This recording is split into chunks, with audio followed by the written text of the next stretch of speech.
There's an incredible amount of pre-existing sentiment that this scene taps into and pulls to the fore. It's a moment that cements modern warfare as an enduringly meaningful title. The way the Americans behave in this game functions as an allegory for the Iraq invasion without naming names. The Americans mean well, they think they're doing the right thing, but they are uninformed, and the result is suffering on a scale that comes as an absolute surprise. The Americans invaded a trap, a terrible trap that killed good people on account of hubris and stupidity.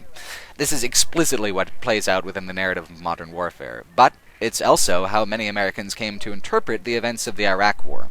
We thought that we were responding to some shocking injustice and danger, and that's what we were told, and then it all came unraveled. It was a trap, a much slower, more complicated, real-world trap.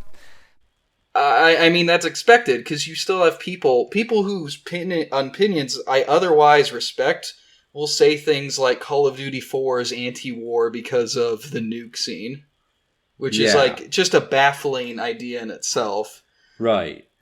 And so, I understand why maybe some of, like, any sort of, like, thinking about American imperialism might still go over people's head. Right, because, like, people only understand anti-war as meaning, like, war's not fun.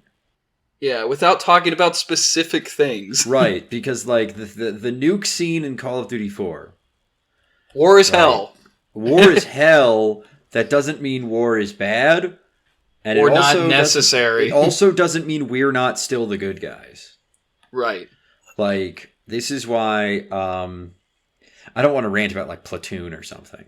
Right. I mean, I get what you're saying. Like, this is kind of why this Platoon is part is of the pro-war shoot propaganda. It's part of, and also like the shoot and because it's like we have to do what's necessary and feel bad about it. It's also that the nuke in Modern Warfare is literally a war crime committed against American soldiers that we're supposed to be righteously disgusted by. Yeah, it's also saying, oh, they actually did have. Yeah, also Iraq did have WMDs.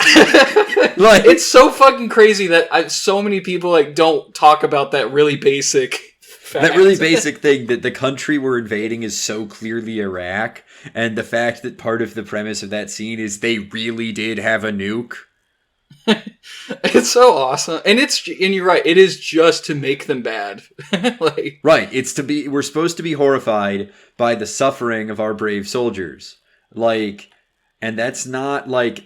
There are political philosophies that are fascinated by the great national humiliation that comes from losing a war you should have won. And they're not good. Like the only like hint of is that you like rescue someone and it's like, rescuing them was pointless. I guess you shouldn't have gone back and rescued that pilot or whatever. But I think everyone would have died no matter what. Yeah, because it's a fucking nuke. You're not gonna like buying yourself another 30 seconds of distance won't save you.